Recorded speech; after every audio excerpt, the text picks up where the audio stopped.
Hello, everyone. Welcome to the Feed and Grain podcast, and thank you for listening. My name is Stephen Kilger. I'm the managing editor of Feed and Grain and your host. We have a great show for you today. Laura Moody, executive director of the Institute for Feed Education and Research, also known as iFeeder, stopped by to talk about the next stages in iFeeder's sustainability project and how the organization needs industry partners for the project's next stage. We also talked about iFeeder's work with the World Wildlife Fund and how the industry can work with civil society organizations with similar goals. It's always fun to talk with Laura, and I hope you guys enjoy our conversation as much as I did. But before we get on to that, I've got a few bits of housekeeping to go over. If you're listening to the podcast within a podcast app, please consider subscribing to it. It would help us out a lot. If you have an idea for a topic you would like me to cover, or someone within the animal feed, grain handling, or related industries you think would be a good interview, let me know. This podcast page on feedandgrain.com has a button right under the title that will let you send me an email directly. I hope to hear from you soon. All right, that's all out of the way, so on to my talk with Laura. Hi, Laura. Welcome to the Feed and Grain podcast. Hey, thanks for having me on, Steve. Oh, always a pleasure. So it's been about 2 months since we talked last. That was right around IPPE. And iFeeder had just finished the first part of a sustainability roadmap project. And you just launched the Animal Food Industry Sustainability Toolkit. For anyone not familiar with the roadmap or the toolkit, give us a quick, elevator pitch on what those projects are and how they came together. Yes, iFeeder spent the last year and a half putting together a roadmap for itself so that we can have framework and guidance for supporting the animal feed and pet food industry's sustainability efforts. So that's the roadmap element. It's really the roadmap for iFeeder and the work that we're going to be pursuing going forward. But we also, along with it, launched the toolkit. So the sustainability toolkit was then really intended for the use by animal food and pet food industry members to be able to start or advance their own sustainability journey. So it has a set of resources within it that are indexed back to, we call it the crawl, walk, run approach. So, getting started, kind of making progress, and then really advancing your journey in the sustainability space. So toolkit is out there and it's getting used by the industry, which is really great. Yeah, it sounds great. When you announced the project, I really loved the idea because, as I'm sure you're aware doing this, the level of ability to commit and level of commitment to sustainability in our industry is kind of all over the place, depending on the size of the company. So it's really great that you have now provided this toolkit for people of all sizes. What has the response to it been so far? Have people been reaching out? Have they liked it? How's it gone? Yeah. So we've had a lot of interest in the toolkit. It's definitely garnered an increase in the number of speaking requests and podcasts like this one, as well as it's really significantly driven traffic to the iFeeder website. So we know people are seeing it and we know they're paying attention to it. I've really appreciated some of the feedback that I've received. So we kind of on a continual basis get the occasional thank you note from somebody who really appreciates the fact that we're providing a toolkit for companies that may have not done anything yet, right? And they're small and they don't have a significant set of resources to advance. So having the toolkit has been really helpful to them. And some of those folks have let us know that. So that's been really great. But we've also heard from folks that there's so much content in the toolkit that it can be overwhelming on first take. And so we've been working with American Feed Industry Association and the communications team there to roll out the toolkit also a little bit one at a time, right? So we're looking at each of the different elements within the crawl, walk, run sections, and we're starting to take a deep dive into some of the individual elements within the toolkit so that we can share those across longer time period and give people the opportunity to take a look at one resource at a time versus seeing the whole collective of 25 resources. So we've had great feedback and we are continuing to think about what to add to it. And we're continuing to go out and speak about the toolkit to industry members or to provide support or guidance to them as they start their journeys. Well, you've gotten feedback, which is, I love our industry, but they're not always the most vocal people. People are at all different levels. It's really encouraging to hear that you're listening to it and then you're accommodating that. Yeah, we want to make sure they have a soft introduction to it, right? And can find their own place to start rather than getting overwhelmed. We don't want anybody to be overwhelmed with the effort. Well, they always say that's one of the biggest barriers to entry, right? For anything is if you look at it and you're like, oh, this is just too much, then you just don't do it at all. And that's not the way to the future. So I saw that you're starting on the second phase of your sustainability roadmap. You released a press release, I think, last month about it. What is next for the project? Yeah, so we, through a combination of efforts, right, with the first phase of the roadmap, with the Feed System Sustainability Summit we co-hosted with World Wildlife Fund last year, and just the surveying that we did to kind of focus and identify where we needed to put some effort to kind of advance sustainability and provide greater support for the industry, we identified a set of objectives. And so I would say collectively, if you look at those objectives, in one pitch, I would say our phase 2 work, which we're launching now and starting to get underway, would be collectively to advance the role and recognition of animal food as a sustainability solution within the food supply chain. So when we think about livestock production, through the communications that we've seen on this lately, and really it's driven by all of the Scope 3 work relative to greenhouse gas emissions that our downstream stakeholders are doing. But we have this identity now that feed can be 40 to 80% of the footprint for animal agriculture, for the production of animal agriculture.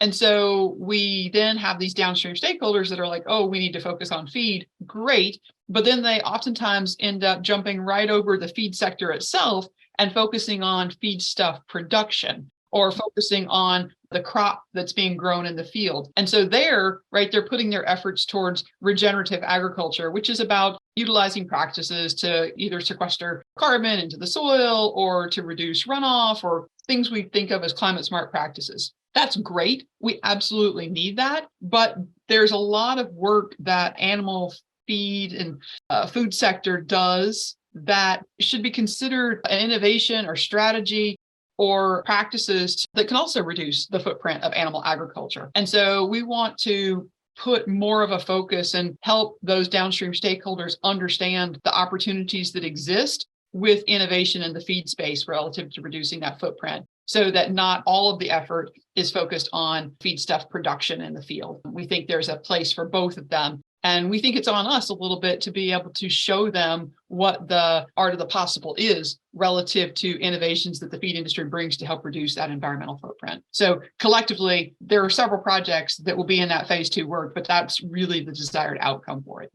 Yeah, that's really interesting, because I would argue that sustainability, while it's been a topic for the public and for production agriculture for a long time, the feed industry has kind of gotten a pass on it just because not a lot of people know what the feed industry is. But it sounds like now we're catching up, and there are a lot of improvements that the feed industry itself can make. And it's important that the burden gets shared by everybody. It's not going to be a one-shot solution. You talk about the improvements that can occur in the feed industry, right? It's improvements in feed production itself, but it's also feed additives or feed ingredients or innovations that we bring that can improve the feed to gain, the feed conversion ratio, or can improve the production efficiency. And if we can do things like that, we can get an animal to market faster. And that means it's using less water and it's emitting fewer greenhouse gas emissions and its footprint is smaller. And so those are the things that I think we have to get better about speaking to and getting our downstream stakeholders to understand. So that's an important area of focus for us. Plus, not to sound crass, that's going to end up being savings for you at the feed elevator. Like, if you can do more. Well, that's exactly right. That's exactly right. So many times people think that people are turned off by sustainability because they just think about climate change or greenhouse gas emissions. But that's really short-sighted, because sustainability is about so much more. And they're understanding the different elements, the different risks, the different drivers within your own footprint are often translated to cost savings when you get those under control. And so that's an important element. Yeah, definitely. So you're looking for industry partners for this next stage. What are you looking for in a partner, and how should companies reach out if they want to participate? Yeah, so iFeeder, we pursue our mission and this work with support from industry and non-industry members. And so we have partners that, of course, are folks within the animal feed and pet food industry, so corporate entities, but we also have partners in university systems that we're collaborating on grants with, or from some of the checkoff or stakeholder organizations that we have obtained grant dollars from. And so we mix those resources and we mix those partners to make a strong collaboration to advance the sustainability effort. So from a corporate standpoint, from an industry member standpoint, we are a iFeeder, the Institute for Feed Education and Research. We are a 501c3. We are a nonprofit, which means we are in fundraising mode a lot of the time for our projects. And so a good corporate partner for us comes with some dollars. We're open to all amounts of funding. We don't turn any amount away, and we treat all those folks equally when they come in to work on a project with us. So the current efforts underway, we are just getting ready to kick off our new Sustainability Roadmap Advisory team. And that group is made up of funders for the phase 2 work. So now's the time to get involved.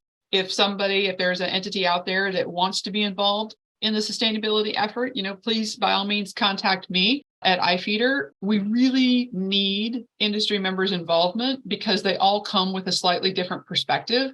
Either they're well advanced on their sustainability journeys, or they're early on in their sustainability journeys, or maybe they're in the feed ingredient space, or in the co-product byproduct space, or in oilseed, grain seed processing. Everybody comes from a different place within the feed sector, or comes from a different perspective of where they are in their journey. And those voices are all really important to us to be able to create resources and efforts that support the broader industry. Yeah, iFeeder always made sense to me because really it's a donation and it's technically a charity organization, but it's really an investment too in the industry as a whole, which kind of keeps us all going, which you guys have, your website is, I believe, ifeeder.org. That's correct. And there is information there on how to make a contribution to any of the different projects, or they can also reach out to me, and I'll tell you my email is lmoody@afia.org. And you can reach out to me if you want to learn more about the different projects we have underway. Yeah, well, you're always open to chatting with members of the industry.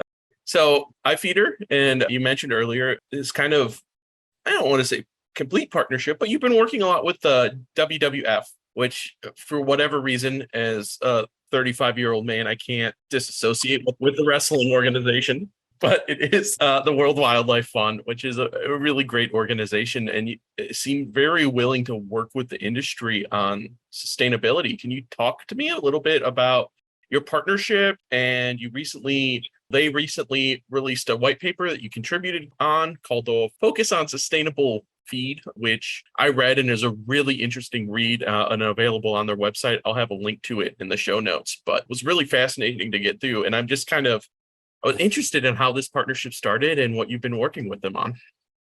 So I came from working with the fertilizer industry, Steve, before I came to the feed industry. And when I was at the fertilizer industry, I had the opportunity to partner with the Nature Conservancy and Environmental Defense Fund on different projects. And, that really brought home to me the opportunity that we have to work with civil society organizations, especially those that are pragmatic in their thinking, meaning that they see something they want to change, but they recognize that they need to work with industry and not against industry for the betterment of all. And so not every civil society organization is like that, but WWF in the US is one of those entities. And so they see feed as important to the things that they want to pursue relative to agriculture. They see it as important relative to greenhouse gas emissions. They see it as important to maintaining land use the way it currently is, so that we're not converting prairie or forest for feed production. And so those things are important to them, but they see the opportunity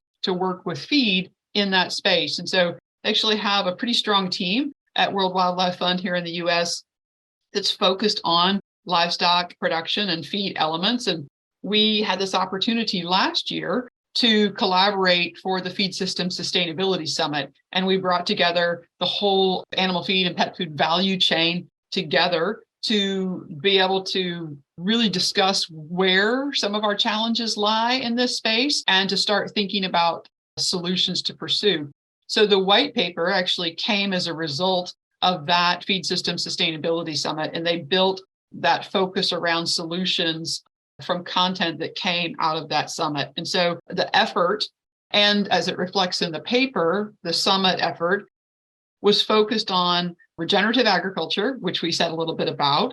It was focused on innovation in the feed industry, circularity in the feed industry. And there we're talking about the ability to use co-products and byproducts in animal feed, because oftentimes we're rate feeding products that can't be used for human consumption, but animals can consume those. And so we're taking waste out of the system. So circularity is an area. And then the fourth area we focused on at the summit and in the paper is on responsible sourcing. So obviously, responsible sourcing could be the feed industry, responsibly sourcing feed ingredients or commodity crops that we're using within our system, or responsible sourcing could be a downstream stakeholder and where their decisions they're making about protein, right, that they're purchasing. And so within that space, we worked on all of those areas. And I think the most important takeaway that I had from the summit that really was clarified for me as they were pulling together the white paper is that it's not just the feed sector who's responsible for these solutions. It's the whole value chain around the feed sector, because if we bring innovations to bear, but the downstream stakeholder isn't interested in those innovations, then why are we doing it? And it's not economically feasible for us.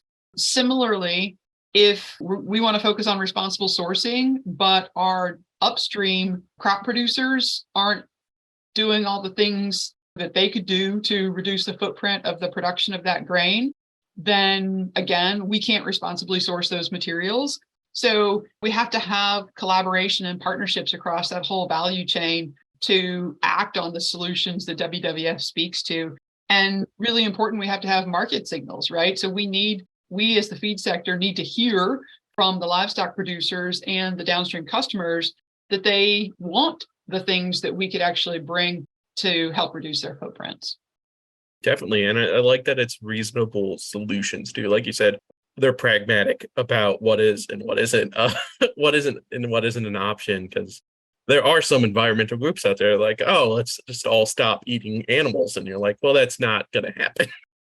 That's not going to happen, right? Oftentimes those folks that want to stop eating animals forget that animals consume a lot of their waste products from their vegan efforts. And if we weren't feeding that stuff back to animals, then what would they be doing with all those waste products, right? Exactly. And it's not as simple as just, oh, well, we'll just grow vegetables now. It's just not how things work, unfortunately. But those are all the questions I have. And it's really exciting, the work you guys are doing. I really look forward to these talks every 6 months or so, where I get to kind of catch up and see what you guys are up to. So thank you so much for speaking to me and my audience. Well, we really appreciate the opportunity to be able to share what iFeeder is up to. And just as a reminder, if you want more information on the toolkit itself, or making a donation, or learning about some of the other projects that iFeeder has underway, you can catch us on ifeeder.org. Yeah, please, everyone go there. There will be links to it all over the show notes and within the transcript and things as well. So no excuse not to just click a button. Well, thank you so much, Laura. And we'll talk again soon. Great. Thanks, Steve, for having us on.